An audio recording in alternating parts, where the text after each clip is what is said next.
Hello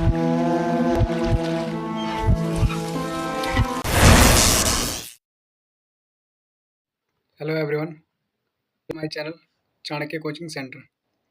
आज हम class 12th का चैप्टर 4 पढ़ेंगे। ये पार्ट 2 है। पार्ट 1 हमने अभी तक पढ़ लिया है। ठीक है, पार्ट 1 अगर आपने नहीं देखा है तो आप वहाँ जाके वीडियो देख लीजिएगा। ठीक है, आज हम इस चैप्टर में पढ़ेंगे 1962 की लड़ाई पढ़ेंगे। आपने सुना ही होगा, चाइना के साथ हमारी क्या हुई थी, 1962 में लड़ाई हुई थी। इसी 1962 की लड़ाई के बारे में हम क्या करेंगे, पढ़ेंगे। 1962 की लड़ाई से पहले हम कुछ कहानियों को जानने की कोशिश करते हैं। चीन ने क्या किया था, चीन का क्या चला था 1949 में, एक सेकेंड, 1949 में। और 1949 से पहले चाइना की क्या चल रही थी, क्रांति चल रही थी। हरित क्रांति भी चल रही थी और भी बहुत सारी क्रांतियाँ चल रही थी। उसके बाद चाइना व क्या हुआ, इन क्रांतियों से जब फ्री हुआ, जब तक ये चाइना इन क्रांतियों को कर रहा था, तब तक चाइना ने अपने आप को क्या रखा था, पूरी दुनिया से क्या रखा था, अपने आप को अलग रखा था।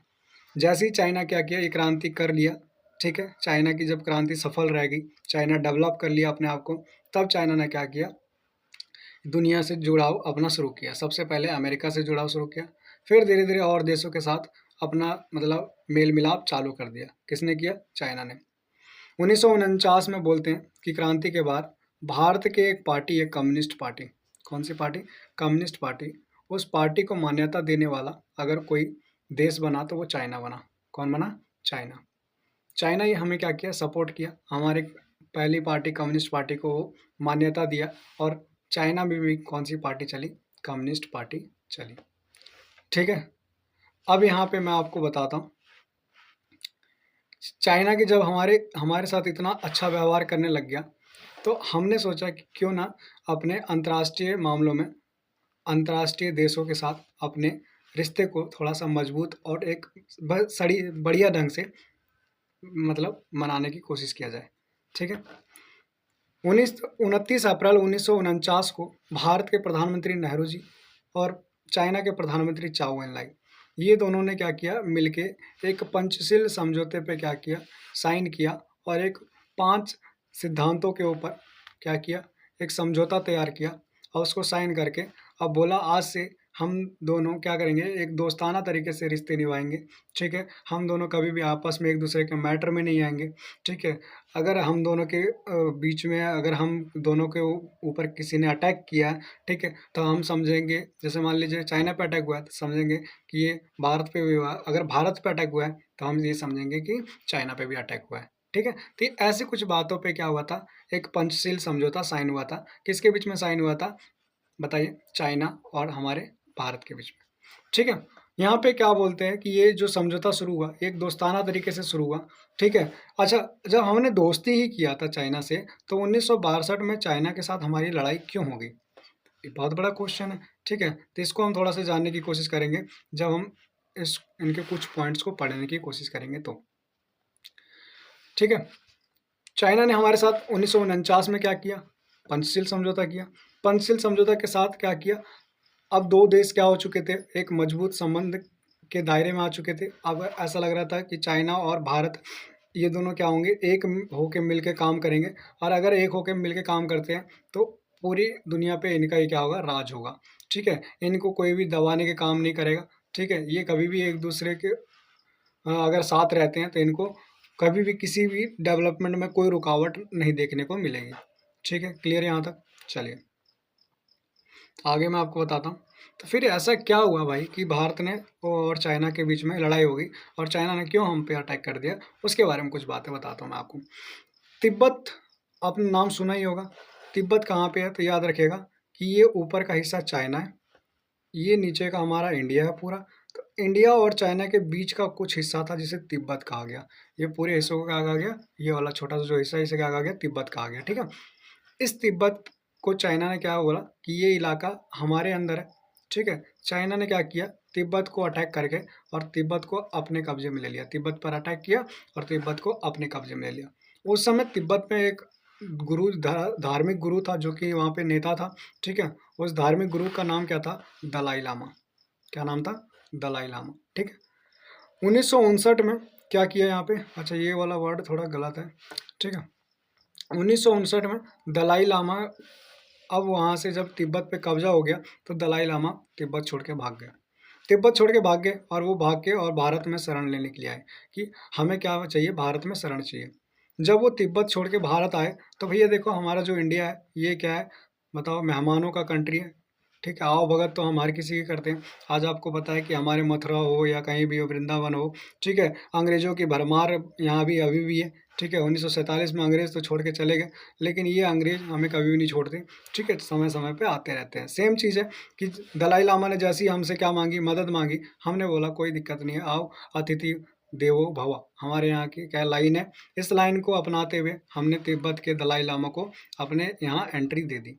जब हमने तिब्बत के दलाई लामा को एंट्री दिया तो अब यहाँ पे चाइना को क्या लग रहा था, चीन को लग रहा था कि इंडिया जो है वो हमारे मैटर में दखलंदाजी कर रहा है। कैसे कर रहा है कि जिस पे मैंने अटैक किया उसी को क्या कर लिया, अपने घर में रख लिया। अब ये वही बात होगी कि दो पड़ोसी हैं, अब मान लो कि एक ये है तीसरा, अब ये जो दोस्त है और ये जो दोस्त है ये दोनों आपस में दोस्त हैं, ठीक है। अब ये जो जब ये पड़ोसी आया, ये पड़ोसी इसको जब मारने लग गया तो इस पड़ोसी ने मदद मांगी इससे और ये इसने हाँ कर दिया, ठीक है। ये कुछ मैटर है कि पड़ोसी पड़ोसी की लड़ाई है और दोस्त का दोस्त उसका साथ दे दिया, मतलब उसके दुश्मन को दोस्त ने क्या कर दिया, साथ दे दिया, जिसकी वजह से अब दोस्त क्या हो गया, नाराज हो गया। कुछ सिचुएशन यहाँ भी ऐसी था, चाइना भी क्या हो गया, हमसे नाराज हो गया। क्यों नाराज हुआ, क्योंकि हमने दलाई लामा को शरण दे दिया। जब ऐसा हुआ, चाइना जब हमसे नाराज हो गया, दलाई लामा को जब हमने शरण दिया, तो चाइना सिर्फ एक मुद्दे पे हमसे बहस करना नहीं चाह रहा था, उसने 2-3 मुद्दे ढूंढे। 2-3 मुद्दे कौन कौन से ढूंढे, चलिए आपको मैं बताता हूँ। पहला मुद्दा जो था, एक सेकंड, 2-3 मुद्दे जो ढूंढे थे चाइना ने, उसमें से देखिए पहला मुद्दा तो आपको पता है कौन थे, खुद दलाई लामा था, दलाई लामा, ठीक है। और दूसरा मुद्दा जो था, ठीक है, वो कुछ क्षेत्र के ऊपर था, ठीक है, भारत के कुछ क्षेत्रों के ऊपर लेकर ये क्या करता था, बोलता था कि ये जो क्षेत्र हैं वो हमारे हैं। कितने क्षेत्रों पे बात करता था, 2 क्षेत्र, 2 एरिया की बात करता था। उसके बारे में आपको थोड़ा सा बताता हूँ, ठीक है। ये देखिए, मेरे से मैप थोड़ा ख़राब बनेगा, कोई दिक्कत नहीं है, ध्यान दीजिए, ठीक है। ये इंडिया, इंडिया का मैं आपको बताऊं कि ये वाला हिस्सा, ये वाला दिख नहीं रहा, ये वाला हिस्सा, ठीक है, इस हिस्से को बोला जाता था अक्साई चीन। क्या बोला जाता था, अक्साई चीन बोला जाता था, ठीक है, क्लियर। और दूसरा जो है ये वाला जो आप देख रहे हैं 7 सिस्टर के पास जो ये है, ठीक है, इसको बोलते हैं अरुणाचल प्रदेश। क्या बोलते हैं, अरुणाचल प्रदेश।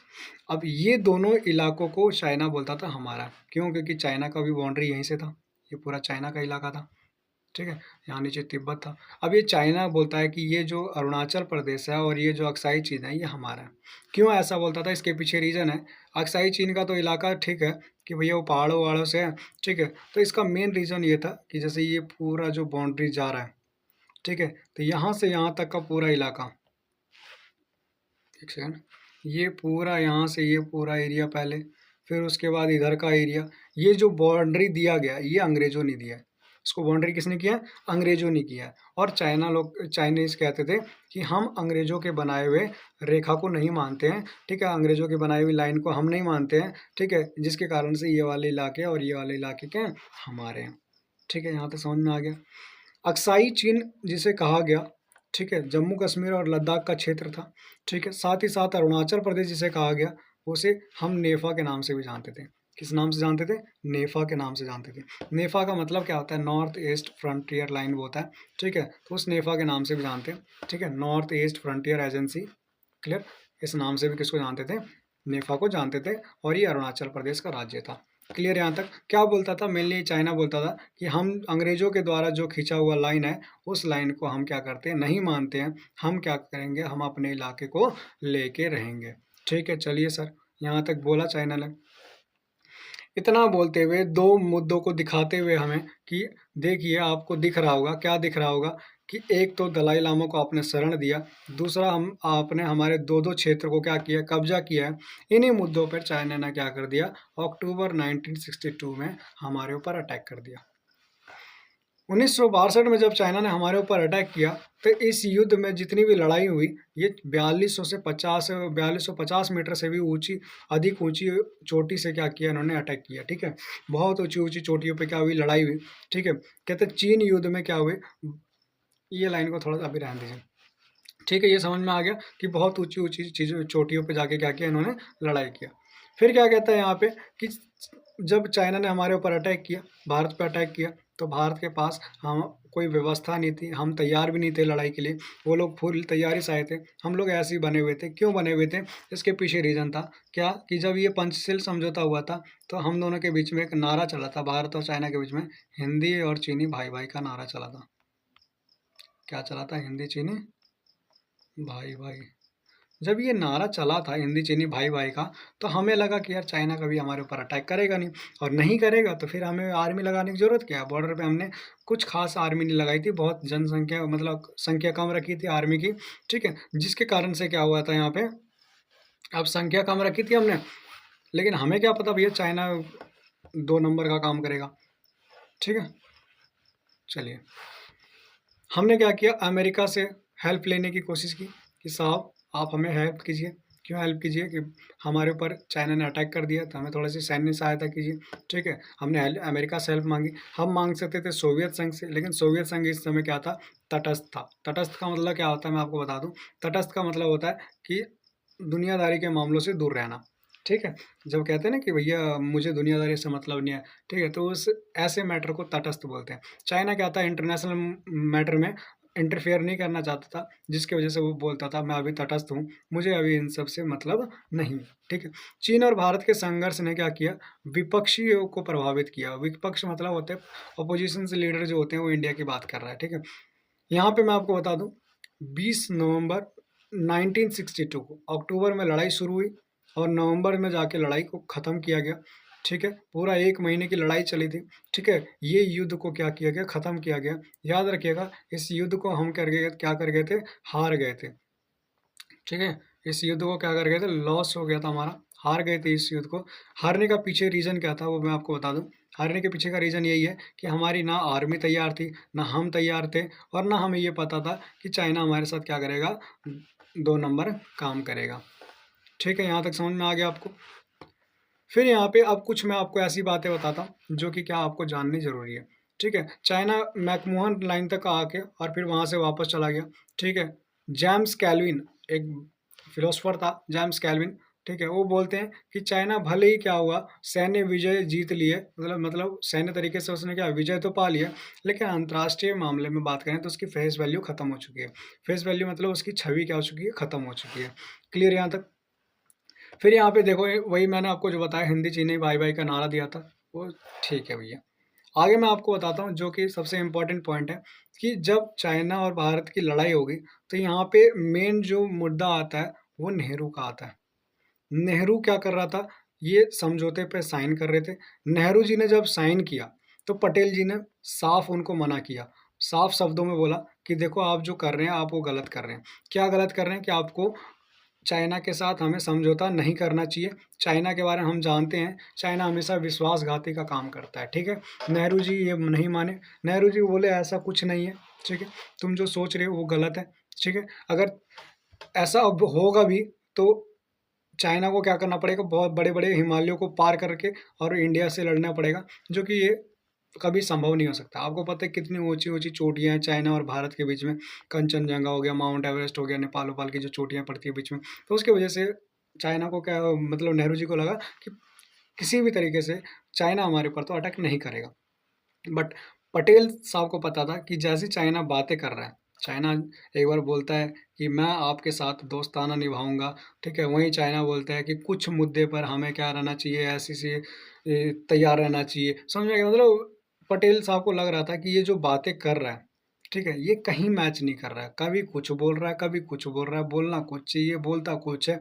मतलब उनकी वर्ड से पटेल साहब समझ रहे थे कि ये गेम खेल रहा है, कौन? चाइना हमारे साथ गेम खेल रहा है और आने वाले टाइम में लड़ाई करेगा हमारे साथ। देखिए पटेल साहब कितने समझदार थे। नेहरू जी अगर एक बात मान लेते तो हमारे साथ लड़ाई भी नहीं होती चाइना की। आगे मैं आपको बताऊं, ठीक है, जब ये लड़ाई हुई, लड़ाई हम लोग हार गए। हारने के साथ ही क्या हुआ, उस समय रक्षा मंत्रालय कृष्ण मेनन थे। रक्षा मंत्रालय का मतलब आप समझते ही हैं कि चाइना में मतलब जितनी भी आर्मी फोर्स हो गई, कोई भी हो गया, उसको तैयार करना, उसको एकदम बल मतलब देना, ठीक है, उसको मतलब कितने आर्मी की ज़रूरत है, कहाँ कितने आर्मी को रखना है, मतलब पूरी आर्मी के क्या करता था, देख रेख और ये इस पे काम करते हैं। कौन? रक्षा मंत्रालय। जब रक्षा मंत्रालय, जब लड़ाई हम लोग हार गए तो अब जितने भी पॉलिटिशियन हैं वो सब मेनन को ही गलती ठहरा दिए, दोष ठहरा दिए कि भैया देखो ये मेनन की वजह से हुआ है। अगर मेनन क्या करता, मेनन इसके लिए तैयार रहता कि हो सकता है चाइना कभी भी हमारे ऊपर अटैक कर दे, तो हम आज क्या होते, ये चाइना लड़ाई हारते नहीं, हम लोग जीत जाते। ठीक है, इस कारण से क्या हुआ, मेनन साहब ने क्या कर दिया, सरकारी पद से इस्तीफा दे दिया। अब भाई तुम उस बंदे को ट्रोल कर रहे हो जिस बंदे की कोई गलती नहीं है। गलती क्यों नहीं है? इसलिए नहीं है क्योंकि देखो यहाँ तो बात आ रही थी नेहरू जी की। नेहरू जी जो प्रधानमंत्री हैं देश के, वो खुद कह रहे हैं कि चाइना अटैक नहीं करेगा, तो फिर उसमें रक्षा मंत्रालय क्या कर सकता है? रक्षा मंत्रालय को अगर नेहरू जी ऑर्डर देते, बताते कि हाँ यार तुम तैयार रहो, तो नेहरू जी तैयार भी रहते। चलो रक्षा मंत्रालय नहीं तो राष्ट्रपति तो बताता, राष्ट्रपति भी तो सेना अध्यक्ष होता है। ठीक है, तो चलो यहाँ पे इन सब चीज़ों की वजह से क्या हुआ, हम लोग लड़ाई हार गए। चलो ठीक है, 1962 की लड़ाई हो गई, हार गए। 1962 की लड़ाई जैसे हम लोग हारे, हमारे पास जितने हथियार थे हमने सब कुछ लगा दिया, फिर भी हम नहीं जीत पाए। तो हमारे पास हथियारों की कमी आई, जिसके कारण से 1965 में ये क्या हुआ, इसके बारे में हम अगले चैप्टर में पढ़ेंगे। क्या हुआ, हमने यहाँ पाकिस्तान के साथ लड़ाई कर लिया 1965 में। लड़ाई करने के पीछे का रीज़न मैं आपको नेक्स्ट चैप्टर में बताऊंगा। 1962 में हमने चाइना के साथ लड़ाई किया, 1965 में हमने पाकिस्तान के साथ लड़ाई किया। अब पाकिस्तान ने हमारे ऊपर अटैक किया, तो हमें क्या चाहिए, हथियार चाहिए, क्योंकि हमने चाइना में आधे से ज़्यादा वेस्ट कर दिया था। तो हमने हैदराबाद के निज़ाम, जिसका नाम था मीर उस्मान अली खान, ठीक है, मीर उस्मान अली खान से हमने क्या मांगा कि भैया राष्ट्रीय कोष रक्षा कोष के लिए कुछ हमें क्या दीजिए, हेल्प कीजिए। ठीक है, तो कितनी की हेल्प मांगी थी हमने? हमने तकरीबन देखिए 5000 किलोग्राम सोना मांगा था। ठीक है, और जो उन्होंने दान भी दिया था, किन्होंने दान दिया था? हैदराबाद के निज़ाम मीर उस्मान अली खान ने। ठीक है, यहाँ तक क्लियर। फिर ये पॉइंट लिखा हुआ है जो मैं आपको बताया कि पटेल ने यह भी कहा था कि चीनी कुछ भी कर रहे हैं, ठीक है, उन्हें लग रहा था कि उनकी मंशा अच्छी नहीं है। ठीक है, उन्हें क्या करनी चाहिए, सावधानी बरतनी चाहिए। ठीक है, ये इर्द गिर्द देख के उनको संदेह भी हो रहा था, लेकिन पटेल साहब को नेहरू जी ने जवाब दिया कि भैया देखिए कि अनावश्यक है, चीन कभी भी हमारे ऊपर हमला नहीं करेगा। ठीक है, अगर हमला कर भी देता है तो हिमालय को पार करना भी उसके लिए क्या असंभव है। ठीक है, मतलब पटेल साहब पूरी तरीके से सचेत थे, लेकिन नेहरू जी को कहीं नहीं लगता था कि हमारे ऊपर चाइना अटैक करेगा। ठीक है, अक्साई चीन का लगभग हिस्सा क्या कर लिया, चाइना ने हमारा कब्जा कर लिया। कहते 14,700 वर्ग मील कब्जा किया, जिसे हम किलोमीटर में बात करें तो 38,000 किलोमीटर हमारा क्या कर लिया, कब्जा कर लिया। ठीक है, पूरा मतलब जम्मू कश्मीर का जो इलाका है उसका 38,000 किलोमीटर हमारा क्या कर लिया, कब्जा कर लिया, स्क्वायर किलोमीटर एक कब्जा कर लिया। ठीक है, जिससे हमें ये साफ समझ में आता है कि भैया अगर नेहरू जी मान जाते तो हमारा इतना बड़ा एरिया हमारे हाथ से तो नहीं जाता। हाँ, हमारे लिए अच्छी बात है कि उन्होंने अरुणाचल प्रदेश का कोई भी हिस्सा हमसे नहीं लिया। ठीक है, चलिए आज का चैप्टर यहीं ख़त्म होता है। ठीक है, अगर आपको कोई भी डाउट हो, कुछ भी हो, तो आप मेरे वीडियो में कमेंट कर सकते हैं। ठीक है, हम- मैं आपको बता दूं, मेरा चैनल वो Chanakya coaching centre, Chanakya coaching centre के नाम से मेरा टेलीग्राम है, पूरा सर्च कीजिएगा तो आ जाएगा। ठीक है, उसमें मैं ये पीडीएफ डाल दूंगा, आप अगर कमेंट करेंगे तो ये पीडीएफ आपको पूरा मिल जाएगा। ठीक है, चलिए, thanks for watching my channel. अगर कोई भी डाउट हो तो पूछिएगा। ठीक है, सब्सक्राइब कर दीजिएगा चैनल, वीडियो अच्छी लगी हो तो शेयर कीजिएगा। ठीक है, ताकि और भी बच्चे समझ सकें। चलिए बाय, राम राम।